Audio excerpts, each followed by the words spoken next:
Hi friends, Kathiawadi ચટાકામાં આપનું સ્વાગત છે. ઉનાળો ધીમે ધીમે આગળ વધી રહ્યો છે અને આ ગરમીમાં આપણા શરીરને ઠંડક મળે અને એવું ઠંડુ ઠંડુ કંઈક પીવાની બહુ જ ઈચ્છા થતી હોય છે અને શરીરને ઠંડક આપે એમાં સૌથી વધારે લીંબુ શરબતની માંગ રહેતી હોય છે. તો એકદમ શરીરને ઠંડક આપે અને મજા પડી જાય તેવું આજે આપણે લીંબુ શરબત અને લીંબુ ફુદીના શરબત બનાવવાના છીએ, જેમાં ના તો ગેસ ચાલુ કરવાના છીએ, ના તો તડકે સૂકવવાના છીએ કે ખૂબ ઓછી મહેનતમાં ફટાફટ કોઈ નાનો બાળક પણ બનાવી શકે તે રીતે અને ફક્ત 5 મિનિટમાં 50 ગ્લાસ બની જાય તે રીતે એકદમ ઇઝીલી આપણે લીંબુ શરબત અને લીંબુ ફુદીના શરબત રેડી કરવાના છે, જે આપણા શરીરને ખૂબ જ ઠંડક આપશે. અને આમેય લીંબુ આપણા શરીર માટે ઘણા બધા ઉપયોગી છે. વિટામિન સીથી ભરપૂર હોય છે અને આપણા શરીરને બહુ જ ઠંડક આપે તેવું આજે આપણે શરબત રેડી કરવાના છે. હા ફ્રેન્ડ્સ, કાઠિયાવાડી ચટાકાને હજી સુધી સબસ્ક્રાઈબ નથી કરી તો ચોક્કસથી કરી લેજો, જેથી નવી નવી રેસીપી તમારા સુધી પહોંચતી રહે. હા, અને રેસીપી જો તમને પસંદ આવે તો તમારા ફ્રેન્ડ્સ અને સગા સંબંધી સુધી શેર અવશ્ય કરશો. ફ્રેન્ડ્સ, તમે બધા જુઓ છો તો ખરા, પણ સબસ્ક્રાઈબ નથી કરતા. ફ્રેન્ડ્સ, સબસ્ક્રાઈબ કરવાનું તો તમારા માટે બિલકુલ ફ્રી છે, તો પ્લીઝ સપોર્ટ કરો અને સબસ્ક્રાઈબ કરો. તો અહીંયા આપણે એકદમ ઠંડુ ઠંડુ લીંબુ શરબત અને લીંબુ ફુદીના શરબત બનાવવાનું શરૂ કરીએ. તો અહીંયા મેં 500 ગ્રામ જેટલા લીંબુ લીધા છે. લીંબુને આ રીતે આપણે પીસ કરી દેવાના છે.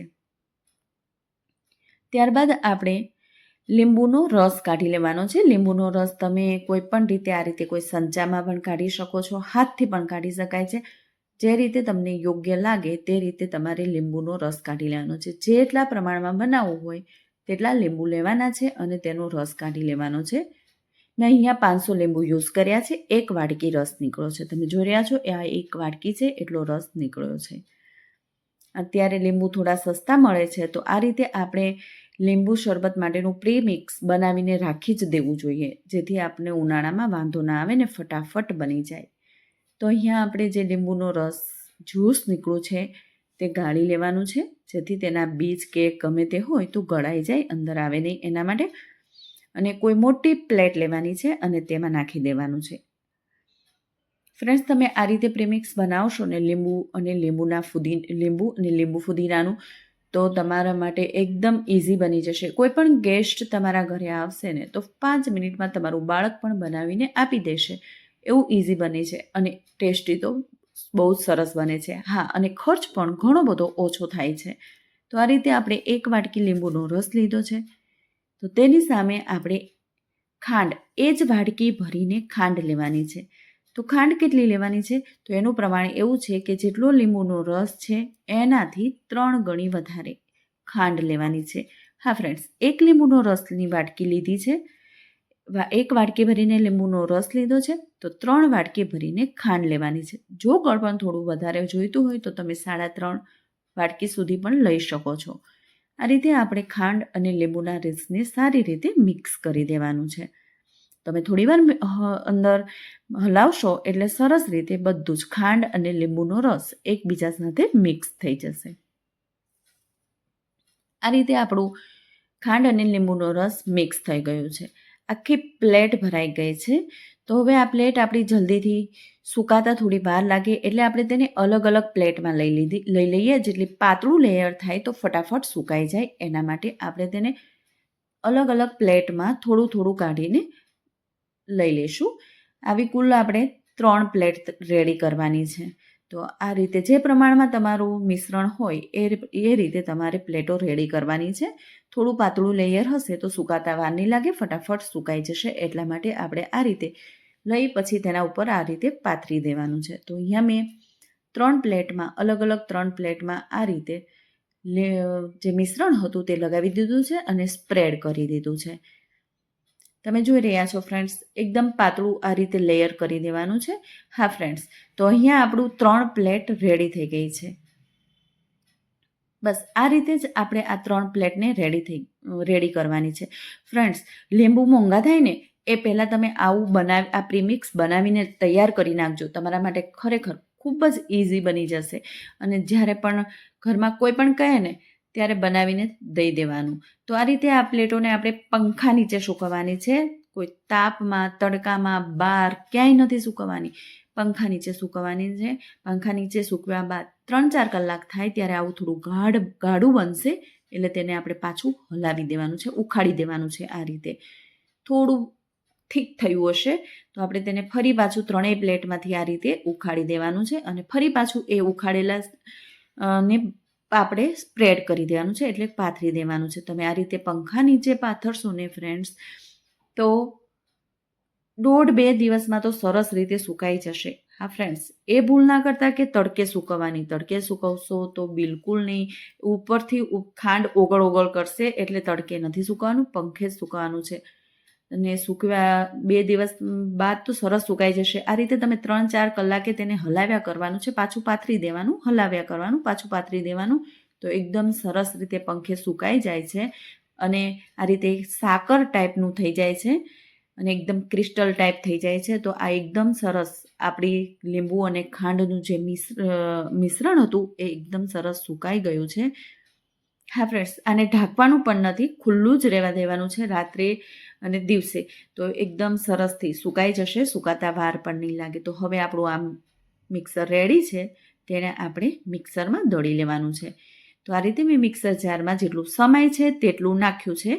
અને હવે આપણે તેમાં ઇલાયચીના દાણા નાખીશું. એટલે આ બધું આપણે અગાઉથી જ નાખી દઈએ છીએ, જેથી શરબત બનાવતી વખતે તેમાં એડ ના કરવું પડે. જો તમારે ફક્ત આ જ દળીને રાખવું હોય તો પણ રાખી શકો છો. અને શરબત બનાવતી વખતે તમે મીઠું કે સંચળ કે જીરું જે નાખીને બનાવતા હોય તેમ પણ તમે કરી શકો છો. અહીંયા મેં સિંધવ મીઠું, સંચળ અને મરી નાખ્યા છે.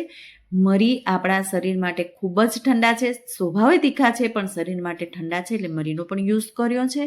અને આ રીતે આપણે બધું જ ત્રણેયને દળી લીધું છે. તમે મીઠાનું અને સિંધવ નમકની જગ્યાએ મીઠું પણ નાખી શકો છો, પણ કદાચ ક્યારેક કોકને ઉપવાસ હોય અને પીવું હોય તો પણ કામમાં લાગે, એટલા માટે હું સિંધવ નમક નાખી રહી છું. આ રીતે આપણે રેડી કરીને એક બાઉલમાં કાઢી લઈશું. તમે તમારી સ્વાદ પ્રમાણે મીઠું અને ઇલાયચી ને એ બધું એડ કરી શકો છો. કદાચ સ્કીપ કરવું હોય તો સ્કીપ પણ કરી શકો છો. આ રીતે આપણે બાકી રહેલા મિશ્રણને પણ દળી દઈશું. હવે આપણે એક જારમાં બધું ઇલાયચીને બધું નાખી દીધું હતું, એટલા માટે હવે ફરી આપણે એકલું જ દળીએ છીએ, કશું નાખતા નથી. અને આ રીતે આપણે ફરી પાછા તેને મિક્સર ચલાવી લઈશું.